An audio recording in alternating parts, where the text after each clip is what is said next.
welcome back to my channel. Today I'm very excited. I got a new mold, and you know how I am about my molds. I love making videos on them when I find a new exciting one. So this one is going to be a little bit of a larger one. I'd probably say like right in the middle. Not as big as like my huge round one that I've done, but it's a rectangle. So I'm very excited to show you how this turned out. It's a great mold. Again, I usually find my molds on Amazon. So all the links will be in the description box below, but I'm very excited to show you how this worked and my review on it. If you're new to my channel, my name is Kayla. I make videos all about concrete, candles, and crafts. So if you haven't yet subscribed, be sure to, so that way you don't miss out on any of the new videos I post in the future. All right, so let's go ahead and jump into the video. I'm gonna show you a step-by-step. I actually videoed the step of making the mold and then also me pouring the mold. So that way you guys could see the mold process as far as making the container, and then also how I pour the candle into the container for those of you that haven't seen any of my videos in the past. Let's go ahead and jump right into it.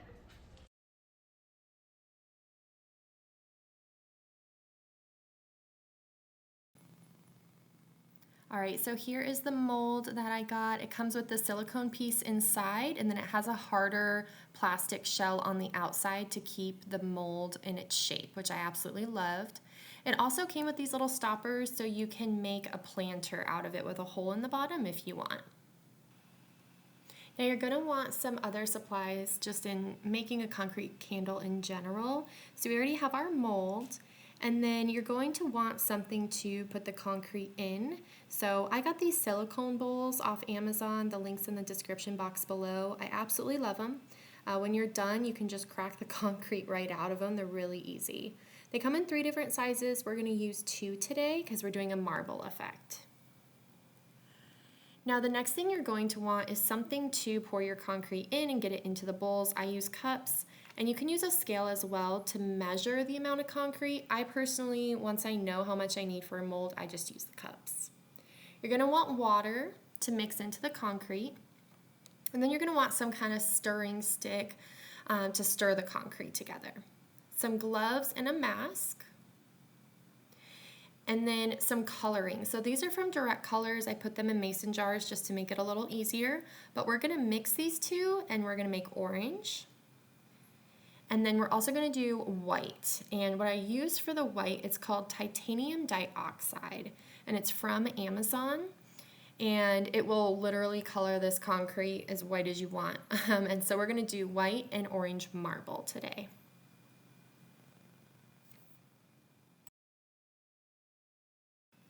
As far as measuring my pigment colors, I use these measuring spoons for each color.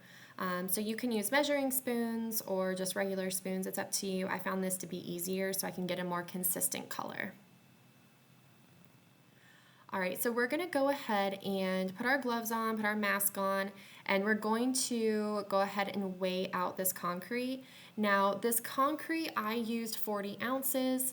I usually use, I measure with the Solo cups, but for this video, I know in the past, all of you would like more of a specific number, which is totally fine.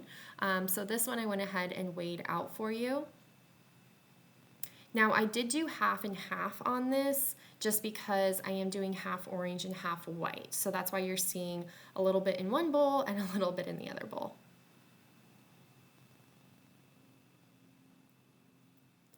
All right, so once you're done, you're gonna go ahead and measure out your colors. So we're gonna do white first, and with this titanium dioxide, I usually do a tablespoon per cup of concrete. So I'm just gonna do about 1 spoonful and then just like 1.5 basically. I sometimes eyeball it. And then for the orange, I just mix yellow and red because they didn't have a specific orange one. And then this way I had more variety. I could change up the color if I wanted. So if you want a darker orange, add more red. If you want like a lighter, do less red, more yellow.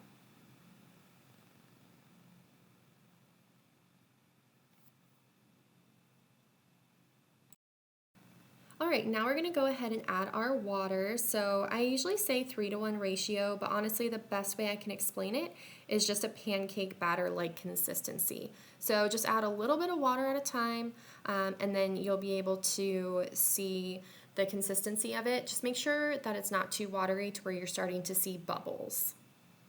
And then make sure you just give it a really good stir to make sure there's no clumps in there either.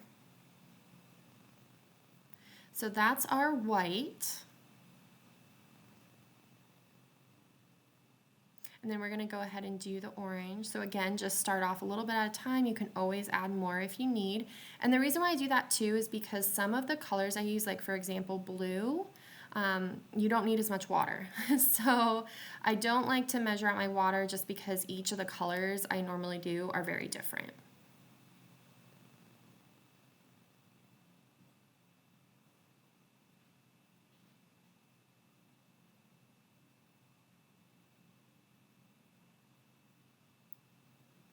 All right, and then you're gonna just go ahead and pour the colors together into one bowl. I usually pour the color into the white.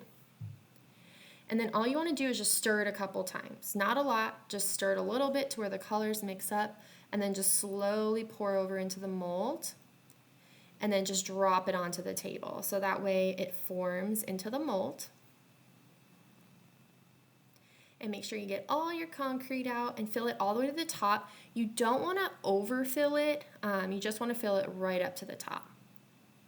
And this is what I'll usually do. I'll just drop it on the table, smack it on the side a few times, just to get all those air bubbles out and make sure the concrete settles at the bottom.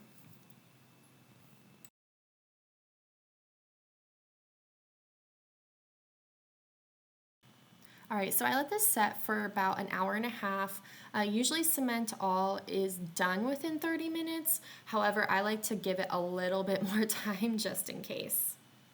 So as you can see, I just pulled the little screws off and then lifted it out, and you just pull this silicone piece off and it's ready to go. Now one thing you're going to want to do, you do want to sand the bottoms because they are going to be a little bit sharp. So this is an 80 grit sandpaper. I just got it at Home Depot. And make sure when you're sanding, don't sand the sides, only sand the bottom, because if you go on the sides, you could scratch the concrete.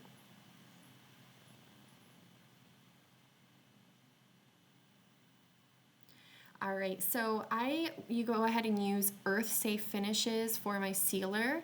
I only seal the inside now, and I do 3 coats. So I'll show you the first coat that I do. And sometimes this jar is a little hard to open. But I usually wait for about 24 hours after unmolding the container before I go ahead and seal it.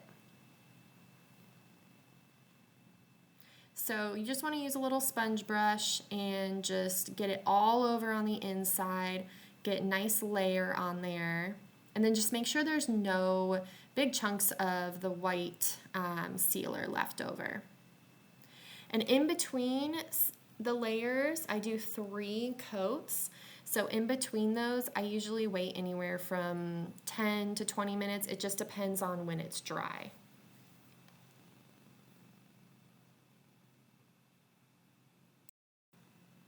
All right, so these are the wicks I use. They're CD12 from Candle Science. And I'm gonna be using 3 of them for this mold because it is a little bit of a longer mold. And then you're just gonna get some wick stickers and place them right on the bottom. And again, all of these materials that I use are gonna be in the links below.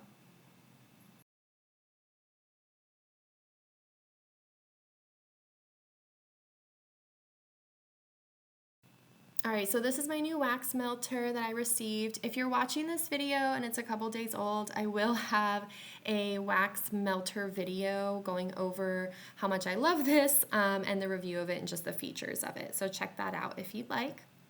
So once you get your picture, you're just gonna go ahead and zero out your scale.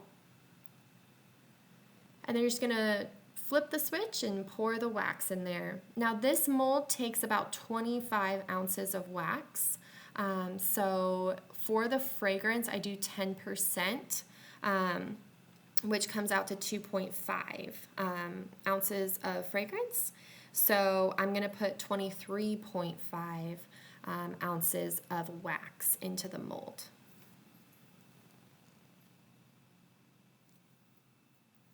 All right, so this is all dry, so we're gonna go ahead and put the wicks in here. So I usually start right in the middle with the first one, just so I can gauge where the other ones need to be.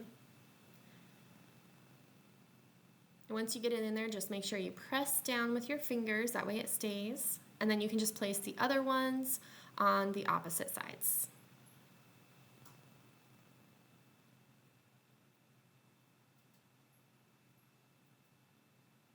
And there you go, your container is all wicked.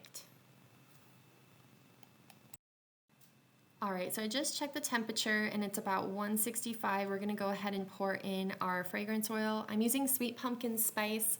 This is from a local candle store, but you can get a lot of pumpkin fragrances off Candle Science as well. So again, like I said, you're going to want to pour in this fragrance about 165. That's particular for my wax. It depends on what kind of wax you are using. Now, you're going to want to stir this fragrance oil quite a bit to make sure that it binds with the wax. If you do pour in the fragrance oil when it's too cold, it won't bind. If you pour it in when it's too hot, it'll burn off. So just keep that in mind when you're adding your fragrance oil.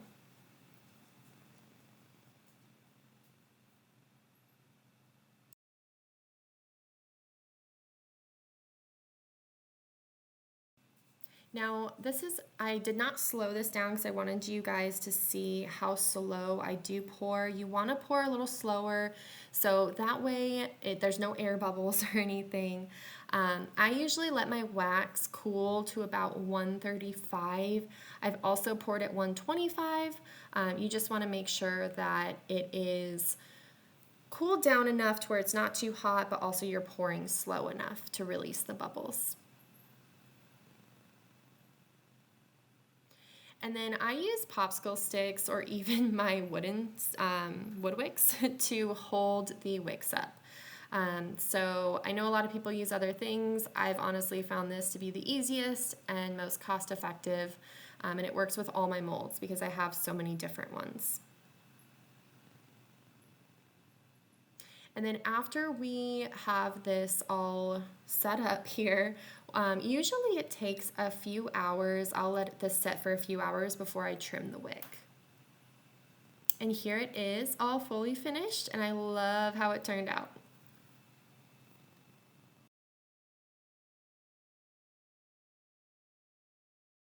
Alright, so that was my video on the rectangle candle concrete mold.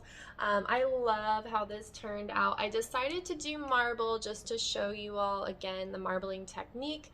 I will link that video in the description box below just in case you want to watch another video on just how I do my marbling technique. I just love how it's very heavy, and you can put 3 wicks in there. I always put these little stoppers on the bottom too, just as a side note, just so it protects, surfaces from the concrete. I do sand the bottom, as you saw, but putting those on the bottom will definitely help your customers, or if you're making these for yourself, they'll protect your furniture. So I hope you all enjoyed this video. I absolutely love how this turned out. This is gonna be great for like any table, centerpiece, or really anything just because it's longer. So it's definitely going to fit with a lot of decor. And you can do any color. I mean, I just chose this orange and white just because it's fall, and I thought that that would be a good color to do. But let me know what you guys thought of this mold. I absolutely loved it. Again, you can get it on Amazon. I'll have the link below. Now, if you enjoyed this video and you found it helpful, please go ahead and give it a thumbs up. That does help me know that this is the type of content that you all want to see. And then if you do have any comments or questions, go ahead and comment them below in the comment box, and then I will be happy to get back to you. Thank you again for watching, and I hope to see you in the next video.